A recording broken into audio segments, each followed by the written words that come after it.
오늘은 노무 파트에 대한 강의입니다. 그래서 굉장히 귀한 분 모셨는데요.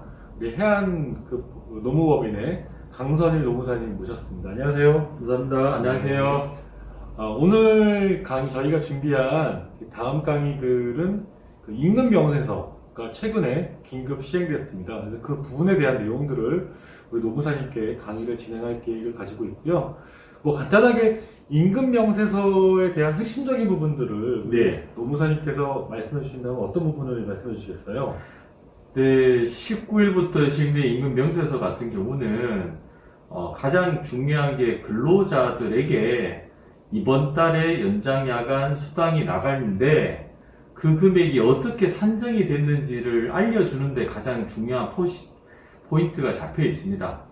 그리고 부가적으로는 급여를 공제하는 내역이라든지 그런 부분들도 명확하게 기재해서 지급을 해야 된다. 이런 부분들에 대해서 법제화되었다 설명하시면 될 것 같습니다. 만약에 이거에 대한 것들을 제대로 시행하지 않았을 경우에 불이익도 있겠네요. 네네, 맞습니다. 그래서 이 부분은 이행을 안 했을 때는 과태료가 1차, 2차, 3차로 나누어서 지금 시행령에 담겨져 있기 때문에 일선 사장님들께서도 조금은 경각심을 가지셔야 될 것으로 보입니다. 제가 알기로는 과태료가 총액이 아닌 건별로 네네, 맞습니다. 부과되는 걸로 알고 있는데요. 네네, 그래서 근로자 수가 조금 10인 이상이고 있는 사업주분들께서는 이 부분들에 대해서 설마 단속이 하겠어 라고 하시기보다는 연말에 바쁘시더라도 내년 상반기 정도는 어느 정도 정리해서 시행을 하시는 게 사업장을 위해서 맞을 것 같습니다. 정부가 이 임금 명세서를 전격적으로 시행한 가장 큰 이유가 뭘까요? 그런 질문을 많이 받는데요. 제가 볼 때는 두 가지가 있는데, 큰 이유를 좀 먼저 말씀을 드리면, 큰 이유 같은 경우에는 이 노동당국이 지금 최근에 임금 체불 건수에 대해서 여러 가지 포화 상태에 도래했다.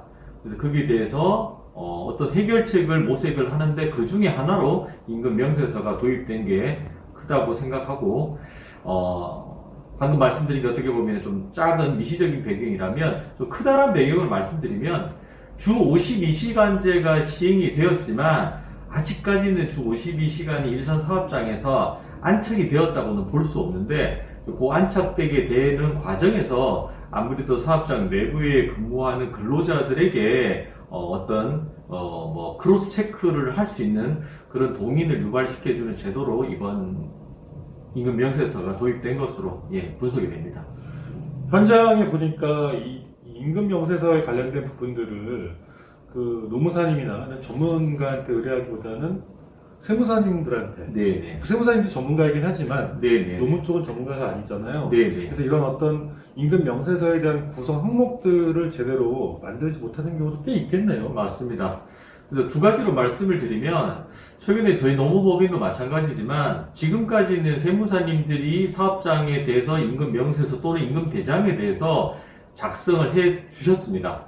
근데 최근 들어서 세무사님들께서 이게 법제화 시행되고 어떤 책임 소재 여부가 지금 중요한 부분이 되기 때문에 세무사 사무실에서 오히려 선제적으로 지금까지 저희가 서비스로 이런 걸 만들어 드렸지만 지금부터는 그 한계를 넘어섰기 때문에 이런 부분들은 주변에 노무사 사무실한테 의뢰해서 진행하는 게 맞습니다라고 사업주분들한테 말씀을 드리고 있는 상황이라는 부분을 먼저 말씀을 드려서 우리 지금 이 방송을 시청을 하고 계시는 대표님들께서도 이제는 이런 것들을 좀 노무법인으로 통해서 전문적으로 한번 정비를 해 보시는 것을 추천드리고, 그보다는 더 중요한 부분이 뭐냐면 임금 명세서가 중요한 게 아니고 근로기준법에서 가장 중요한 게 임금입니다.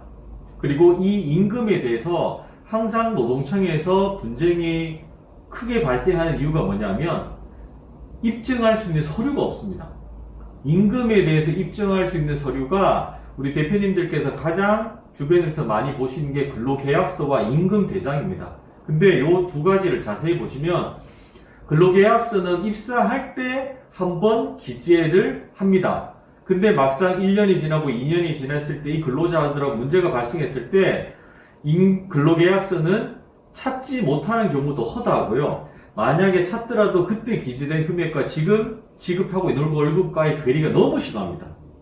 그래서 이게 첫 번째 작성했던 근로계약서는 어떤 입증 서류로서의 가치가 몰각돼 버리는 경우가 너무나 많다는 점이고, 두 번째는 임금대장인데, 임금대장 같은 경우에는 사업주가 세무사 사무실한테 의뢰해가지고 매월 작성이 되지만 이거는 근로자한테 교부를 하는 게 아니거든요. 임금대장은 세무사무실에서 작성을 해서 사업주한테 넘기고 사업주가 매월 캐비넷 속에 보관하는 서류일 뿐입니다. 그렇기 때문에 근로자한테 나중에 이렇게 지급했다고 노동청에서 우리가 입증 서류를 제출했을 때 근로자들이 항상 하는 답변이 뭐냐면, 나 이거 한 번도 본 적 없다.